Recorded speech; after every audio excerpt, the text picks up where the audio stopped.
Yo, can you hear me?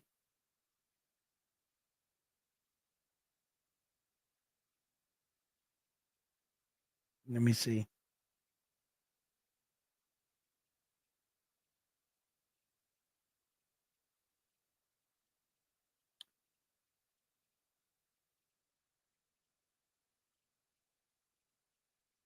Yo, can you hear me? All right, good. All right, hold on. Let me see. Yo, can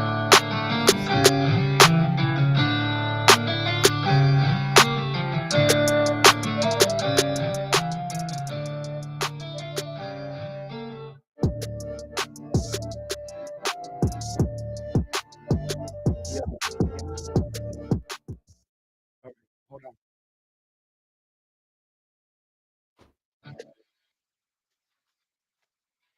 Good. I guess. What's up, Frontline? How you doing in the building? Eric, what's up in the building? How you guys doing? I had a little bit of audio thing. I had a software update, and they kind of like take off all your settings. And last episode, I was thinking I was hitting the effects, weren't coming out, wasn't working out. So anyway, thank you for tuning in. What's up, Eric? Thank you for joining. Oh, got a double shout out there. You know what I'm saying? Armando, how you doing, brother? Everybody joining us. Mic check, sound good, loud and clear. Good, nice setup. Good, thank you. Yeah. Hold up. Let's get the little new little look. You know what I'm saying? Cause hang. You know what I'm saying? Yo, listen, guys, how you guys doing out there, man? Listen, what do you guys think about this David Morrell and David the Monster Benavidez post fight press conference here? There was hands put on a man. You know what I mean? He got the pushing and the shoving. Does that say that? Does that indicate fear, or does that indicate, I wanna put my hands on this man? Is it frustration? What did you take from the push?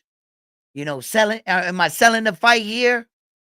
Because for some strange reason, there's a lot of people out there saying that I guess this fight is not gonna be I guess, living up to its expectation or whatever.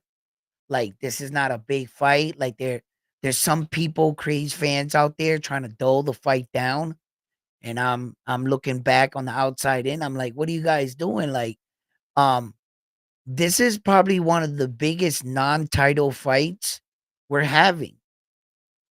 You know, respectfully, both men have, these belts that they're wearing to these post-fight conference, but that WBC world title that David the Monster Benavidez has on his shoulder, you know, and the 4 that he brings, you see his daddy has like all 4.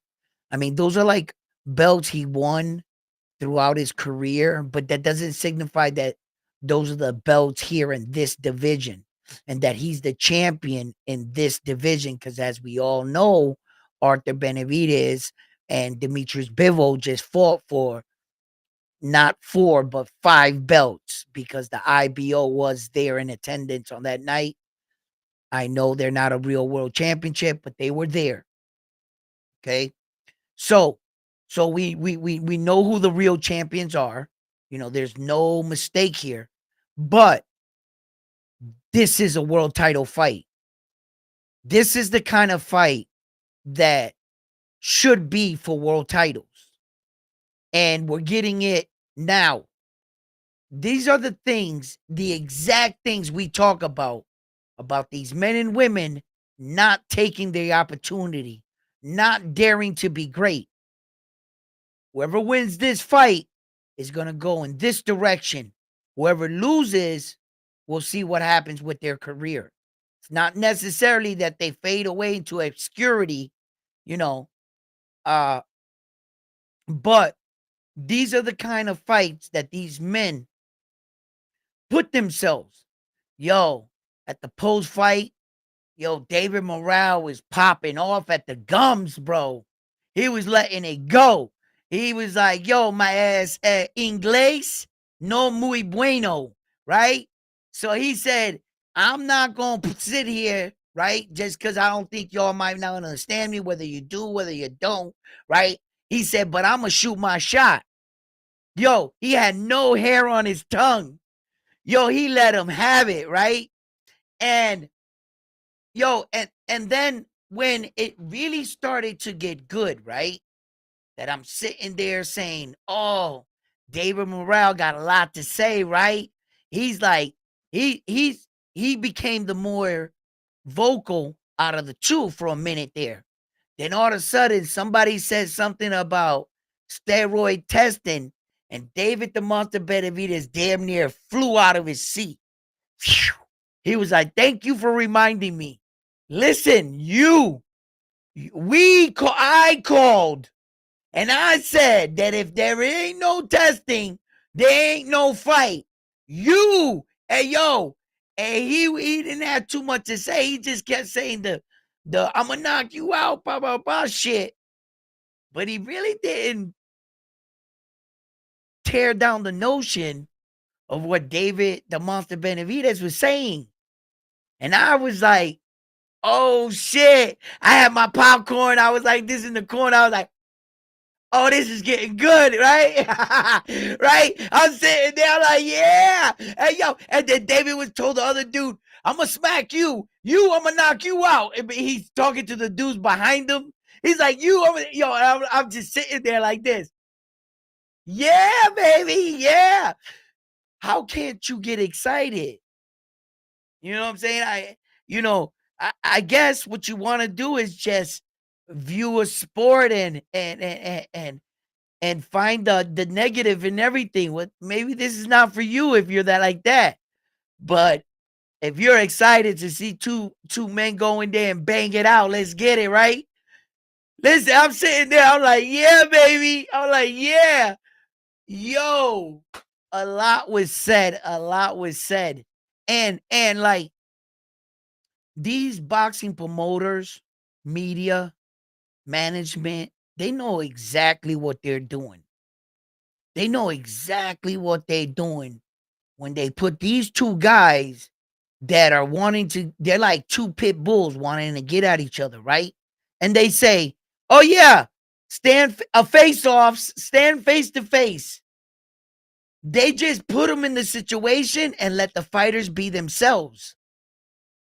They know exactly what they're doing. The management, when they put them like that, because they're like, oh, we didn't know he was going to punch him like that. Yeah, right. Throughout the history of boxing, when is it that the fighters get to put their hands on each other before the fight? Is when they do the face to face. For fucking 100 years, these promoters and management's been doing the same gimmick. And then they claim, oh, they act surprised. Oh, he hit him. Right. Right? Bullshit. They do that for a reason. Because they think whatever's going to happen is going to spark and it'll help boost sales of the fight, in which they are correct. This adds to everything. I think this is a great freaking fight. I think both men are coming in there to give it their all. I think this is as big as it gets when we talk about the level of competition, both fighters being young, both fighters being in their prime. This is when you make these kind of fights right here. This is it. I think this is gonna be a big fight. And I like that David Morrell is showing no fear. You could tell when a person's like fronting, like he acting, like he's tough, but you can see right through it. You're like, come on, man. You ain't about that. Like, you're not, you know what I'm saying? And I'm gonna show you, like, okay, you could pretend for all these people. But as soon as I get an opportunity to show you, he's not on your level, and you go out and you show it. David Morrell, man, he doesn't look in his eyes like um he doesn't believe what he's saying. He believes exactly 100% what he's saying. David Morrell. And it was funny when they were going back and forth about competition with each other. Who'd you fight? Who'd you fight? And he's like, yo, you fought this. And I like everything about the fight. I like the height. I like the size. I like the fight that it's even. I like that both men had have already fought in the division. I like everything about this fight. What's not to like about this fight? Um, you know, David the Monster Benavidez was criticized a lot, and he tried to address it. He was like, "Oh, what are you gonna say? That my footwork's trash? That this?" And he's like, you know, he's honest with himself, but I got to admit, he has been looking better. His performance wasn't the best in his last fight, you know, but it was new weight division, uncharted water, getting adjusted. I think he did pretty good. For those being the circumstances, I think he did pretty good. You judge him harsh because he didn't look like the fighter you wanted him to look like, but I think that he he gave a good account of himself. I think he did. Now David the Morale, I don't think he gave that good of account of himself in his last performance. I don't I don't if I was to judge the two, I thought he could have did a little bit better, in fact. Well, both of them could have, yeah. But I mean, I felt like David the Monster Benavidez really started stepping it up. He got like it seemed like a second win. He started putting his punches back together. He went back to what was winning them the fight in the first 4 rounds like that. Um, he settled in the fight. So that's what I liked about the two. Where morale was counting more on just strategically just fighting. He was fighting on fumes and he was basically given what he had. Um, he didn't seem like he really was settling into the fight. He didn't seem like he was uh um putting what's the word I'm looking for here? Making adjustments. He didn't seem like he was making great adjustments in the moment. So, but all fighters learn from all these situations, and we talk about this. The next time you see your fighter, you should see a better version of your fighter, and so forth and so forth. Let me read some of your comments here. Let me see what you guys are saying. Um, yeah, absolutely, Eric. Adjusting to a weight division definitely takes time and adjustment. Everybody thinks that it's easy, but it's really not. A 4 or 5 pound, 6 pound weight jump. Um, um, you know, if you think about it, right, sometimes throughout the holidays, we have a tendency of doubling down on the apple pie, right? And it goes right to our waist. And 5 pounds, just 5 pounds, you can feel it. You can literally feel it. And if you were to keep that weight and not knock it off, and everything you do, if you notice, you're that much stronger and you've only gained 5 pounds. So when we make these kinds of moves in our head, we want to believe we're still the fighter we are at a lower weight division. Your body, you know, some of these men really buy into it, uh, and they think up here that they can do it.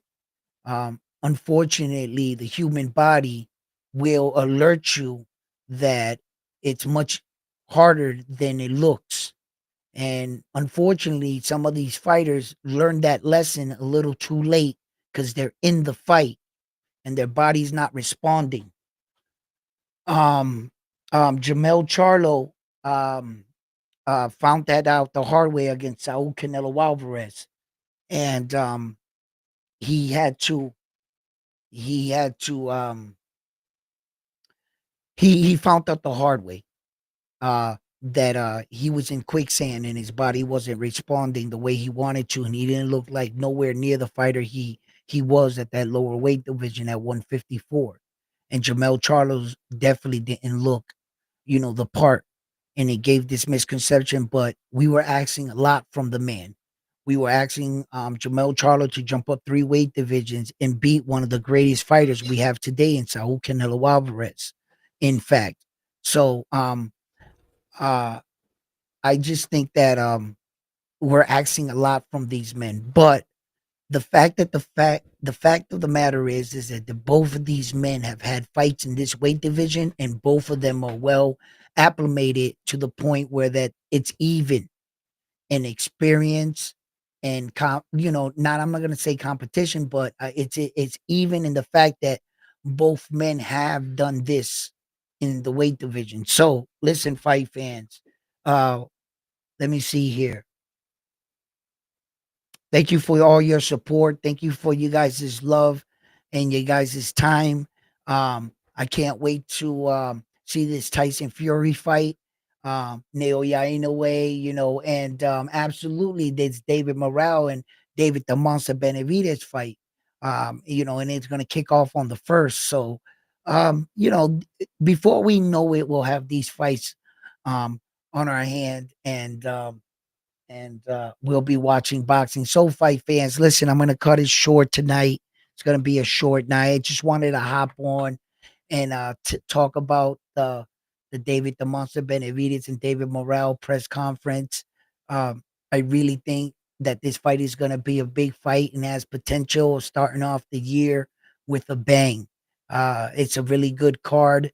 So let's see how the year ends, and we'll be stepping in the new year and seeing some of these big fights that the Saudi Prince is putting together for us. I'm excited. I can't wait. Um, let's see what happens. So, fight fans, love yourselves this holiday season. Look after your family. And I'm on to the next one after this one here at Round One Sports Talk. Good night.